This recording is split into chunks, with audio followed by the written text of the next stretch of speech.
ឈ្មោះតរកូស្រស់មែនតែតាក់តិចនៅក្នុងការធ្វើខុសគ្នាអត់ដូចគ្នារសជាតិក៏ខុសគ្នាតម្លៃក៏ខុសគ្នាអ្នកលក់ក៏មុខខុសគ្នាដែរអត់ដូចគ្នាទេ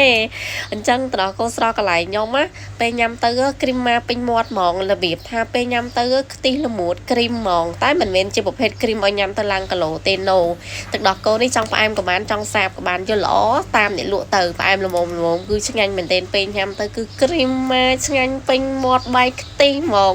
អញ្ចឹងអាទឹកដោះគោនេះមនុយប្រចាំកន្លែងរបស់ខ្ញុំមួយដែរលក់ដាច់ណាលក់ដាច់ប្រចាំថ្ងៃហ្មងលក់មួយថ្ងៃដាក់ច្រើនកែវណាឥឡូវនេះណា